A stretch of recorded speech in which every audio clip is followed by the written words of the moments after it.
Hello and welcome to a special episode of TeenTalk. In this podcast, we will be exploring and discussing common struggles found in teenagers, such as school life and mental health. We are IB students, and this is a cast project that we will be working on for a while. For safety reasons, we will be using the nicknames Eulalia and Athena, and our guest for today, V.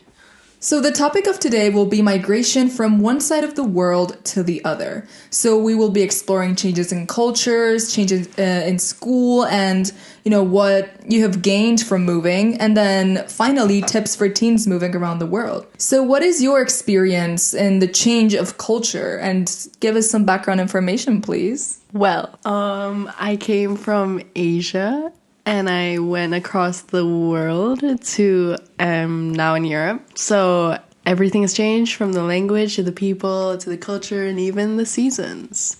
So where I come from, we only have dry and wet seasons, because it's only 6 months of rain, 6 months of literal drought. Whoa. Yeah. And I get here and I'm like, oh my God, the leaves are orange. Yeah, and now we don't have snow here. But I was able to see snow, so it's really nice. Okay, and are the people different? Are the mannerisms different? Because it's completely, I'm assuming that it could be different because, it's completely different sides of the world or that do you you've find lived in. the same people just in a different country? Because that's happened to me in different countries where I just find the same people but in a different font. Well, I mean, surprisingly, well, no, not surprisingly, the people are kind of the same considering colonization. So, we got your culture and traditions, but considering we still are a country in Asia, there's a lot of taboo and reservedness. So people here are still very much more open to everything in every possible way. So more open in terms of maybe current movements, or just open in general? Maybe are we more extroverted here, or what do you think it is?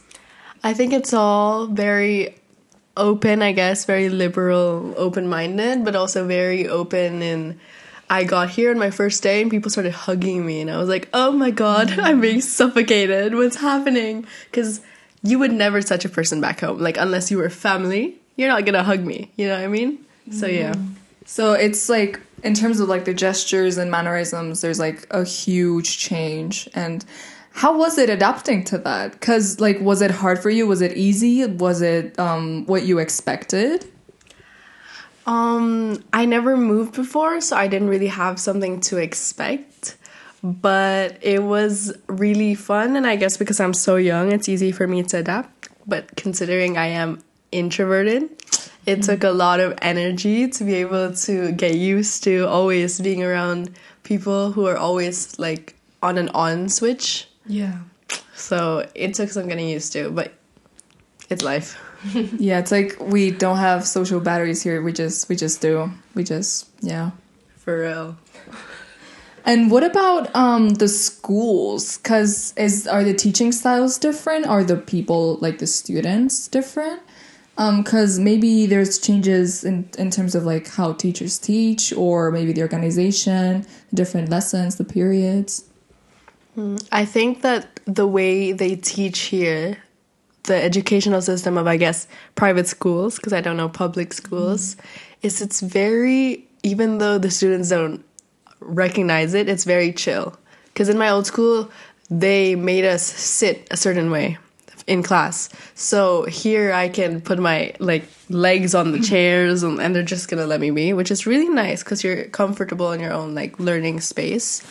But considering we did come from a developing country, and this is a very developed country, the children also grew up with less exposure to more global conflicts such as poverty. So there is also an air of privilege in not really a bad way, just a way in which they are not aware of. Yeah, I've definitely seen that too in this school, because I have been in public schools, and definitely in this school there's a lot of privilege and a lot of just unrecognized social status, I guess.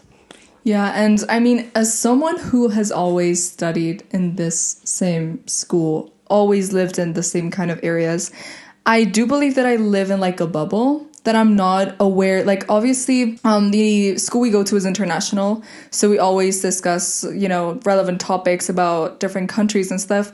But it's different to actually living it. So I've never lived in an environment. I've never like what you guys, have experienced before. I have not lived it. So in that way, I say that I am pretty privileged, but at the same time, it makes me pretty ignorant because I'm not aware. Like, I've not lived through it. So since I have not lived through it myself, then it's not the same as, hearing it from a teacher or... Actually, that's what we talked about in school, because I had a meeting with one of my teachers.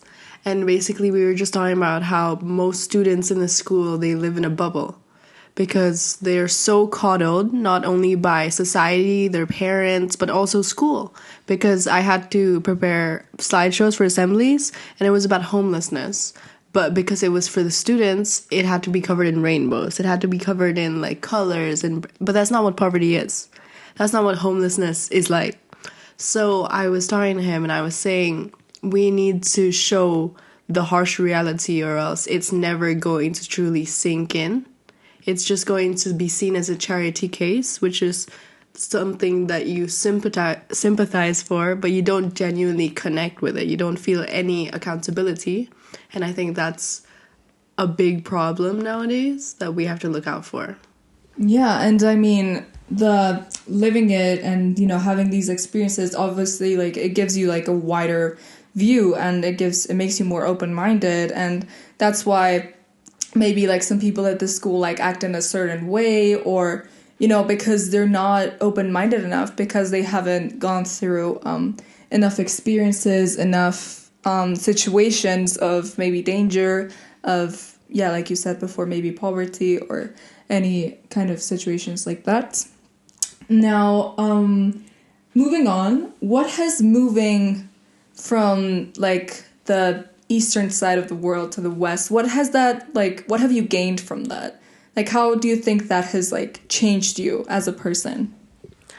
I think I definitely became more open to the world, because there's still this cloud of taboo back where I'm from, where every single thing you do is a calculated, analyzed move beforehand, so you feel like a robot playing in a chess game where you have no choice.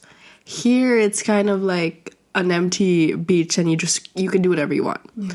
So I've been able to like figure out what I actually like, the people I actually want to hang out with, the person I am, in comparison to being stuck in, the very forced environment that I was in.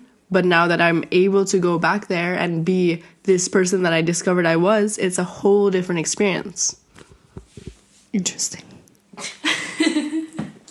Okay, now moving into our last main point, do you have any tips for teenagers who are like moving around, or any advice that you could give to like, other people that maybe are going through like similar situations, that, they have to move from very different environments and etc.? Do you have anything to share? I think that you're going to feel a lot of different emotions, and some are good, some are bad, but they're all emotions and they're all temporary. They're gonna go away. So you have to enjoy the good and just feel the bad. And I think that when you move to a new country, you can't keep holding on to your old country, because then you're never gonna live. You know what I mean? You're gonna be stuck in this past that doesn't even exist anymore. Okay, and Eulalia, do you have anything else? Because you have also moved around from different countries, so do you have any tips for people who are moving around from very different environments? Definitely reevaluate who your first friends that you make in that new country are, because I can't really explain why, even though I study psychology. It's always the first people that you meet is always going to be just people that you might not end up always being friends with. And I think it's really important to just reevaluate who you're with and make sure that you're taking care of yourself before anyone, because it's really easy to become very people-pleasing when you go to a new country, because you just want to fit in, but it's so important to take care of yourself first, because if not, you're going to have a lot of problems then later on. Okay, well, thank you so much for sharing, and well, stay tuned. Brah.